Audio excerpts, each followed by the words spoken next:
पूरी ऑस्ट्रेलिया की टीम को और उनके महान खिलाड़ी को, चाहे ग्रेग चैपल की बात करें, चाहे एलन बॉर्डर की बात करें, चाहे रिकी पॉन्टिंग की बात करें, चाहे गिलक्रिस्ट की बात करें, पूरी की पूरी ऑस्ट्रेलिया के खिलाड़ियों में अगर कोई भारत का खिलाड़ी केंद्र बिंदु में है तो वो जसप्रीत बुमराह है। जसप्रीत बुमराह से इतना घबराए हुए हैं, उनके खिलाड़ियों का स्पष्ट मानना है कि हम इस सीरीज को 5-0 या 4-1 से जीत लेते, मगर बुमराह रुकावट बने हुए हैं, भारत को हारने नहीं दे रहे हैं। क्योंकि ये बात बुमराह ने सिद्ध भी कर दी। पहले टेस्ट में बुमराह ने अपनी कप्तानी में जिता दिया, दूसरे टेस्ट में जैसे तैसे ऑस्ट्रेलिया जीता, तीसरे टेस्ट में किसी हाल ऑस्ट्रेलिया को जीतने नहीं दिया। अब फिलहाल 2 टेस्ट मैच बाकी हैं। ऑस्ट्रेलिया के लोगों की चिंता यही है कि बुमराह से कैसे निपटा जाए। बुमराह मैजिक से निपटने की कोई कार्ड उनकी समझ में नहीं आ रही है। ऑस्ट्रेलिया ने फैसला किया है कि वो बैटिंग में बड़ा परिवर्तन करेगा, जिससे बुमराह की रणनीति को विफल करने का प्रयास कर सकें। बॉर्डर गवास्कर ट्रॉफी के मैचेस ऑस्ट्रेलिया के लिए संकट बन गए हैं, और संकट की वजह है सिर्फ बुमराह मैजिक। बुमराह की परेशानी की हालत यह है कि ऑस्ट्रेलिया की समझ में नहीं आ रहा है कि अपनी ओपनिंग का क्या करे। उनकी ओपनिंग को पहले ही ओवर में लगातार बुमराह उखाड़ दे रहे हैं। पहले ओवर में कभी पहली बॉल पर, कभी तीसरे ओवर में, या अपने इतना दबाव बना देते हैं कि दूसरा बॉलर उस ओपनिंग को तोड़ दे रहा है। उस्मान ख्वाजा बहुत अच्छे बैट्समैन हैं, मगर बुमराह किसी हाल उन्हें खेलने नहीं दे रहे हैं। मैक्सविनी बहुत अच्छे बैट्समैन हैं, किसी हाल बुमराह उन्हें खेलने नहीं दे रहे हैं। अगर बुमराह को जैसे तैसे वो टाइम काट भी लेते हैं तो दूसरा बॉलर दबाव में उन्हें आउट कर देता है। ऑस्ट्रेलिया ने प्लानिंग बनाई कि बुमराह को बहुत संभाल कर खेला जाए, इतना संभाल कर खेला जाए कि उनके सारे के सारे ओवर अगर मिडन भी चले जाएं तो कोई बात नहीं। ऑस्ट्रेलिया की ये प्लानिंग भी विफल हो गई, क्योंकि बुमराह रन तो नहीं दे रहे हैं, मात्र 2.2 का एवरेज, 2.3 का एवरेज, मगर इसके बाद भी वो विकेट भी ले लेते हैं। ऑस्ट्रेलिया वाले रन तो नहीं बना पा रहे हैं, मगर बुमराह के सामने विकेट भी नहीं बचा पा रहे हैं।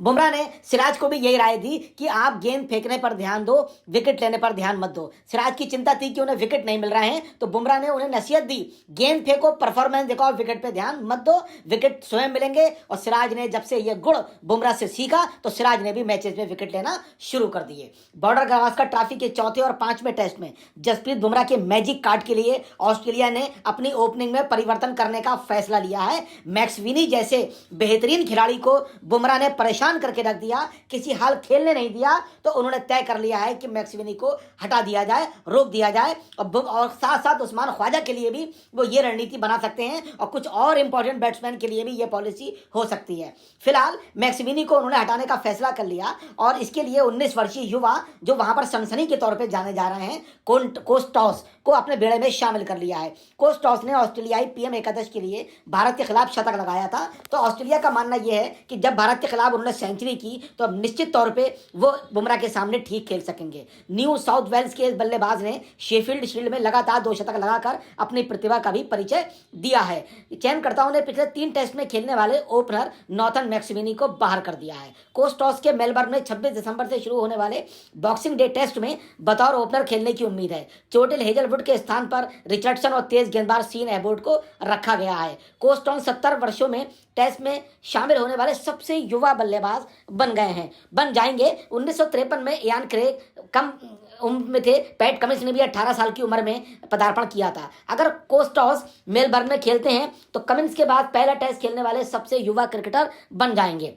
अब आप देखें मैक्सविनी कितने बड़े खिलाड़ी हैं। मैक्सविनी को ऑस्ट्रेलिया ने बाहर करने का फैसला क्या किया। ऑस्ट्रेलिया के माइकल क्लार्क बेहतरीन बैट्समैन ने, पूर्व बैट्समैन ने कहा कि मैक्सविनी के बाहर होने पर मुझे विश्वास नहीं हो रहा है। यानी एक तरफ बुमराह मैक्सविनी को खेलने नहीं दे रहे हैं, ऑस्ट्रेलिया ने तय किया कि मैक्सविनी को बाहर करके नए लोगों को मौका दिया जाए जिससे वो परफॉर्मेंस दे सके, मगर क्लार्क को ये बात पसंद नहीं आई। उन्होंने कहा मुझे विश्वास नहीं हो रहा है कि मैक्सविनी को इन्होंने बाहर कर दिया, उन्हें पूरी सीरीज में मौका दिया जाना चाहिए था।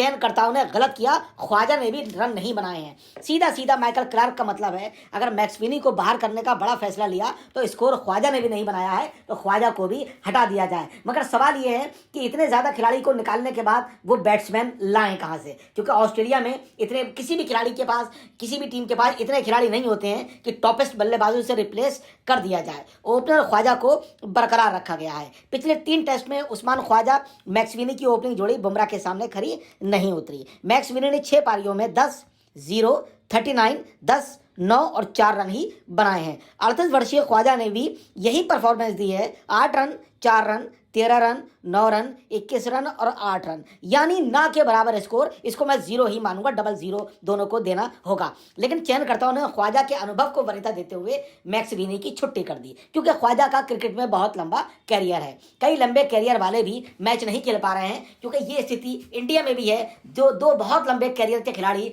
विराट कोहली, अश्विन और रोहित किस तरह फ्लॉप हुए आपको पता है। वो अश्विन ने तो थक हार कर आखिरकार रिटायरमेंट ही ले लिया और वो ऑस्ट्रेलिया में ही रिटायर्ड हो गए।